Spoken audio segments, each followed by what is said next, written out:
There you are. Okay, so you can use one of these just on its own. You twist the top off, which gives you a very small needle. It's about the same size as a bee sting. And you could also use one of these, where you remove the top, pop your needle into here, and screw it back on again, and it's spring loaded. You can see that the needle's poking out, but when you pull this back and it goes click, it disappears. You can set the depth that the needle's going to go in by using the screw on the side. So low numbers means it doesn't go in very far. High numbers means it goes in a long way. I have skin like a rhino, so we'll go with high numbers. A little red button there. When you press that, it's going to shoot the needle out. If you go with the side of the finger, rather than the top or the bottom, because that is very sensitive here, but if you go on the side, it's normally quite good. Go here with the squidgy bit, because you're going to get something there. So literally just place this against the skin, press the button, and there it goes. There you get your drop of blood. You can give your finger a bit of a squeeze just to get a bit more blood out, and then this is going to go on to the slide. Do we have a slide? There we go. These slides have been sterilised, which is why they're in these bags. Take the slide out, and the best way to do this is to take your finger, and you want to get the drop of blood at the end of the slide. So you just take your finger and just roll your finger onto the slide, and as soon as it touches the slide, it will smear onto the slide like this. You're then going to take that blood and smear it all the way down using another slide. Not that one. Not that one. A non-sterile slide. Here we go. Just do that. So the way to do this is to take the flat end of your slide and draw it up towards the blood, like this. And then as you touch that slide to the blood, capillary action will draw it across the bottom of the slide like that. And then you just push the slide away.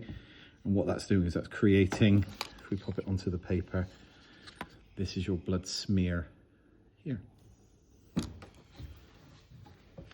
Okay, I'm going to take over.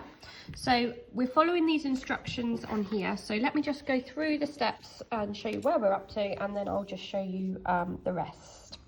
Okay, so first of all, wear PPE. So that's wearing your lab coat for hygiene and protection. Label the slide. If we're going to label a slide, don't write all the way across it. We just write in really small writing right along the end here, okay, so it doesn't get in the way when we're using the microscope to look at it later. The next one, prepare your finger. So you choose the side of the fingertip, which we talked about a minute ago. Clean it with an alcohol wipe, let it air dry, and then you use the lancet. Now the lancet is a fancy word for that little tiny needle that we used. Okay, so it's sterile, which means well, we haven't sterilised it, we've just bought brand new sterile ones. Okay, so you get a new one every time. It's single use, so we throw it away after we've used it. Where we throw it away is in something called a sharp spin.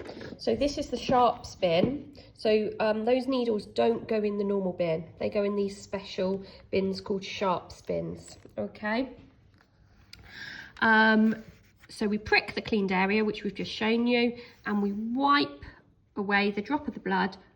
Oh, hang on. Wipe away the first drop of blood with the alcohol wipe. We didn't do that, but really you should wipe away the first drop and then you should use the second drop.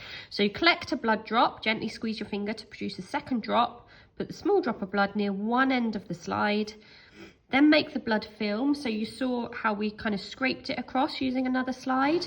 So hold a clean spreader slide at about 45 degrees just in front of the drop, draw the spreader back into the drop, and then push it forward in one smooth motion to spread the blood thinly. Then you just need to make sure you've stopped the bleeding, so you can use the alcohol wipe again just to stop it bleeding. You want to dispose of the wipe in clinical waste bin. So for us, we usually just have a beaker with disinfectant in, and we put anything that might have traces of blood in there, not in the normal bin. Dispose of the lancet, so that's your little tiny needle that we put in our sharp spin. Air dry the film. So the reason why I'm talking really is, well, we let this slide dry, so that is just about dry now. So the next step is to fix the film with ethanol. Now, as we add other things to the slide, what we're going to do is we're going to place the slide onto this rack here. And then if anything drips off the side of the slide, it's just going to go into this plastic tray rather than making a mess. So the next step is to fix the film with ethanol. Now, ethanol is flammable, so we need to make sure we haven't got any flames in the room while we're doing this, which we haven't, so that's fine. I'm going to pop the phone down just to get the lid off. Bear with me 2 seconds. There we go. So what we're going to do is we're going to just put a few drops of ethanol onto the slide. So we want to make sure we cover where all the blood smear is. So I'm just going to drop it on until I've definitely covered the blood. We don't need loads and loads, but we need to make sure we've covered all the blood. All right, now we've got to wait for that to dry. That will take about 2 minutes. The next thing we're going to do is we're going to add a stain. Now the stain we're going to use is called Leishman stain. It comes in these little tiny dropper bottles, which look like this. Okay, so this is our stain. You can see it's got these little hazard symbols on, so we need to be careful. It's flammable, it's harmful to health, and it's toxic. So we need to be really careful with this. In fact, what we're going to do is we're going to wear gloves. So make sure you get the right size gloves for your hands. There we go. So we're going to wear gloves before we use the stain. It's kind of useful that it's taking time because we've got to wait for that ethanol to dry. Bear with me while I put the gloves on. So put the gloves on to protect your hands, and then we're going to use the stain to cover the smear. So you're going to open your little dropper bottle, and we're going to drop this onto the slide where we had the ethanol. Okay, so I'm just getting the lid off this. Oh, can't get the lid off, I'll put the camera down. Oh, that's it on there. There we go.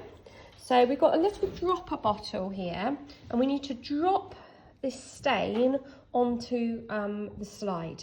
Okay, so we need to make sure that that ethanol has completely dried off. Mine hasn't. Look, you can still see it's dripping.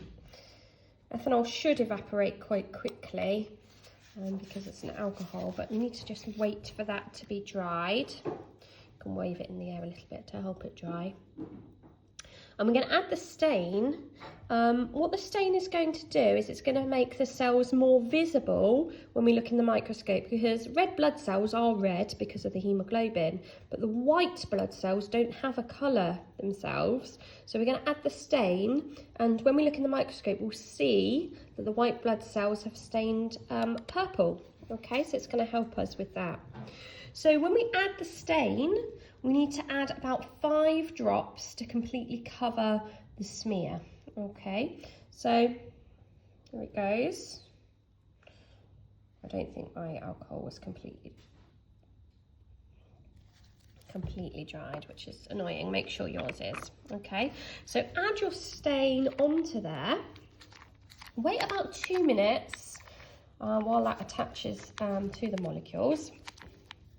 And then we're going to add some distilled water. So you can see here it says add 5 drops of Leishman stain to cover the smear, wait 2 minutes, and then add 5 drops of distilled water to dilute the stain. So we're going to add water next. Now, you can use distilled water, you can use buffered water. Distilled water hasn't got the ions in it, okay, so that's like really pure water. When the water comes out of the tap, it's not pure water. So the distilled water is actually pure. Buffered is even better because we've actually controlled the pH of this water. Okay, so we're going to use buffered water today. Distilled or buffered would work.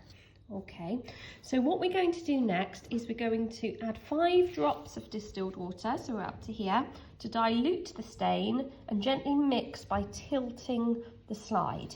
Okay, so we can use our pipette, squeeze the end so that it sucks a little bit of water up, and we're going to add our water into here to dilute the stain like this, and to mix it we're going to just tilt the slide around. All right, just tilt that around like that, to mix the water and the stain together. Okay.